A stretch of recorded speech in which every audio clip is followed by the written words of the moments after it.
नमस्कार, मैं नियाज खान और आप देख रहे हैं एनएमएफ न्यूज़। लोकसभा चुनाव के नतीजों के बाद से ये कहा जाने लगा था कि महाराष्ट्र में बीजेपी की हालत खराब होगी जब विधानसभा चुनाव होगा, लेकिन अभी विधानसभा चुनाव हो भी गया और आज उसके नतीजे भी आने वाले हैं और इन नतीजों में दिखाया जा रहा है कि बीजेपी सबसे बड़ी पार्टी बनकर के उभरी है। वहाँ पर बीजेपी फिलहाल 125 सीटों का रुझान दिखाया जा रहा है। वहीं पे अगर हम महाविकास अघाड़ी की बात करें तो महाविकास अघाड़ी की हालत इतनी ज़्यादा खराब है कि वो अपना विपक्ष का नेता भी नहीं चुन पाएगा। जी हाँ, विपक्ष के नेता के लिए 29 सीट चाहिए, लेकिन टोटल मिला करके ऐसा नहीं लग रहा है कि किसी के पास भी 29 सीट भी आएगी। तो इसी पर हम चर्चा करेंगे। हमारे साथ वरिष्ठ पत्रकार पंकज प्रसून जी हैं। पंकज जी, ये जो नतीजे आ रहे हैं, जो रुझान आ रहे हैं, और इस रुझान में सबसे अहम सवाल यही है कि क्या महाविकास अघाड़ी कोई अपना विपक्ष का नेता भी चुन पाएगा?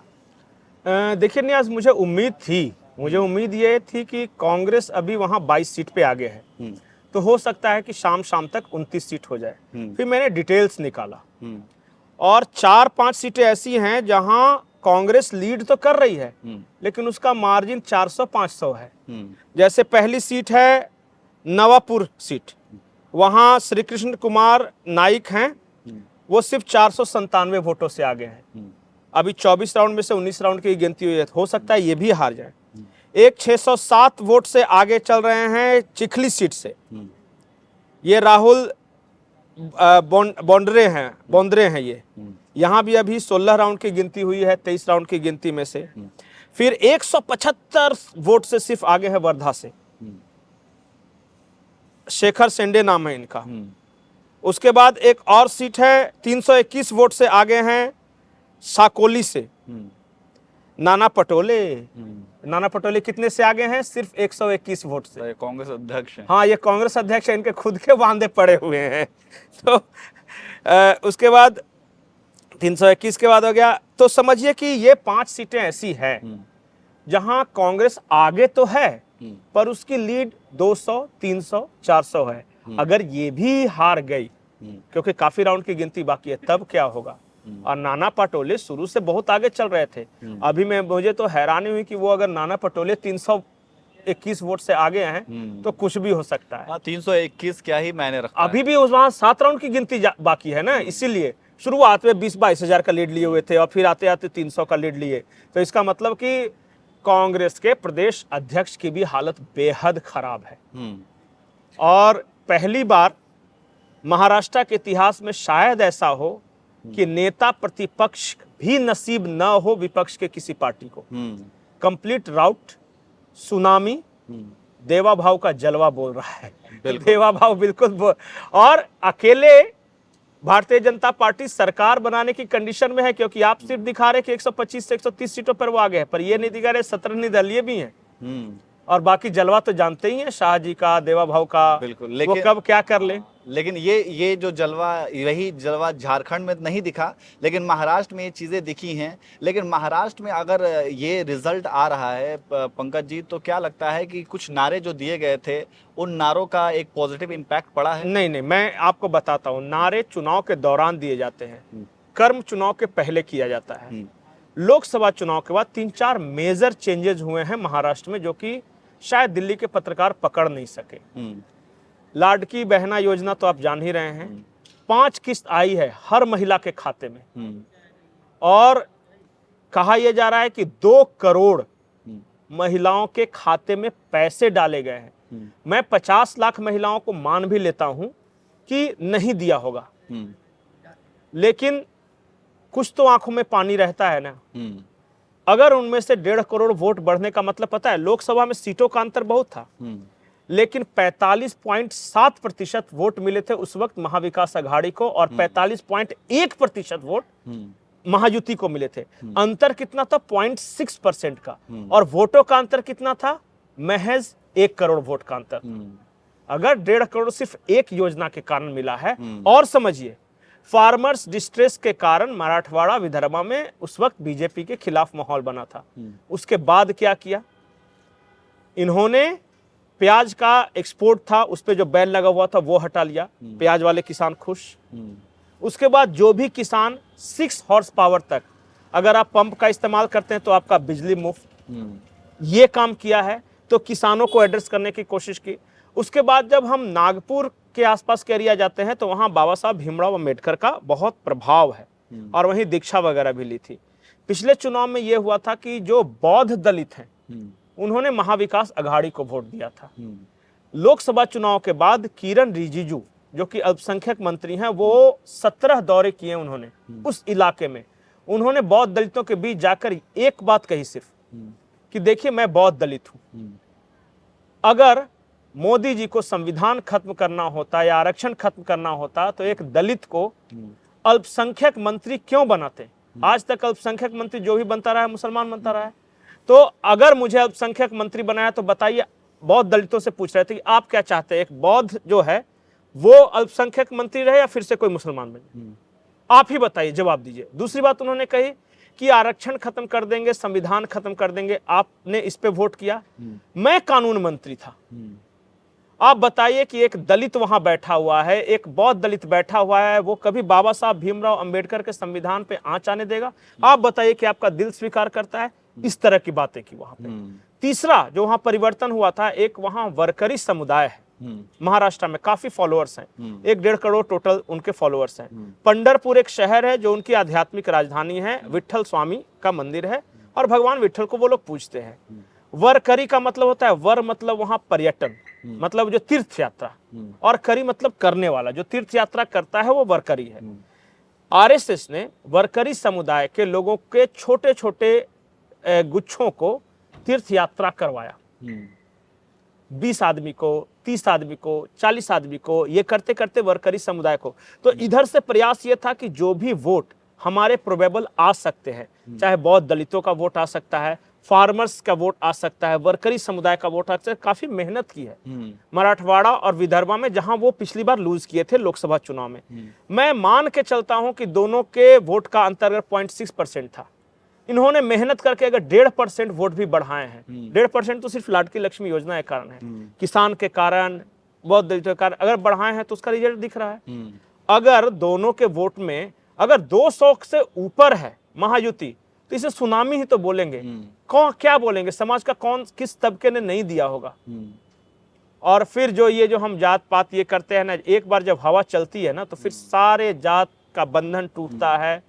और अच्छा, एक रहोगे तो सेफ रहोगे का नारा मान लिया कि आप बोल रहे हैं या कुछ समीक्षा बोल रहे हैं कि चला, वो तो डिसाइडेड था ही पहले। वो नहीं भी रहता तो वो वोट तो नहीं मिलने वाला था ना। लेकिन तो देख रहे हैं कि जो नहीं मिल रहा है तो जो नहीं दे रहा है उस पर चोट करो ताकि बाकी सब लोग यूनाइट। क्योंकि पंकज जी, ये एक है तो सेफ है, ये तो प्रधानमंत्री मोदी ने कहा, योगी आदित्यनाथ ने कहा बटेंगे तो कटेंगे। तो इसके बाद मतलब जो राजनीतिक विश्लेषक हैं उन्होंने ये भी कहा कि प्रधानमंत्री मोदी योगी आदित्यनाथ के बयान के साथ भी आगे जा सकते थे, बटेंगे तो कटेंगे नहीं, को थोड़ा सा कैरी ऑन कर सकते थे, लेकिन वो एक है तो सेफ है लेकर के गए।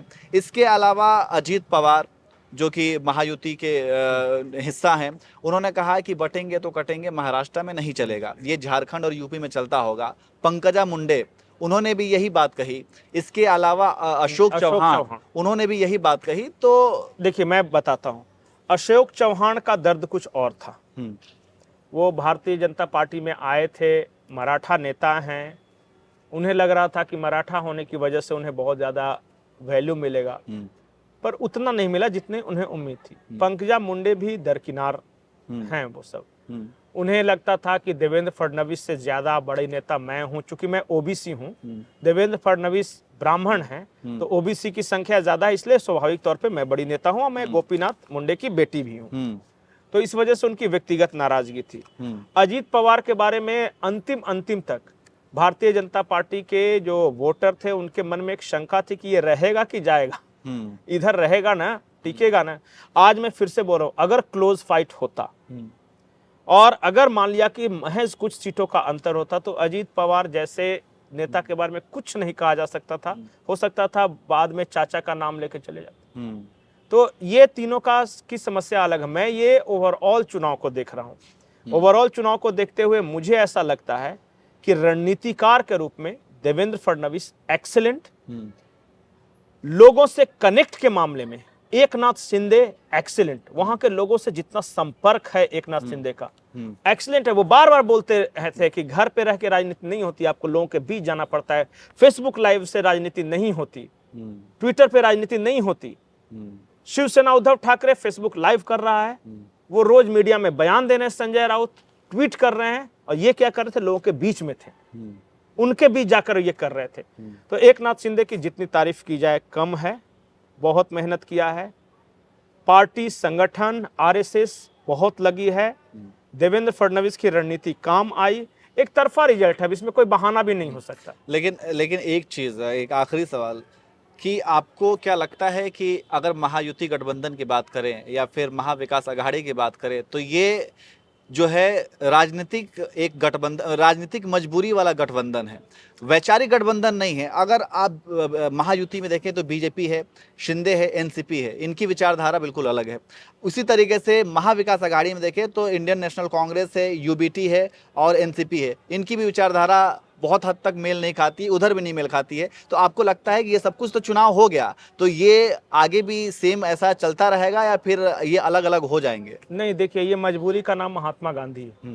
उन्हें पता है कि एक नहीं रहेंगे तो इनके लिए था कि बटेंगे तो कटेंगे, ये नारा इनके लिए था।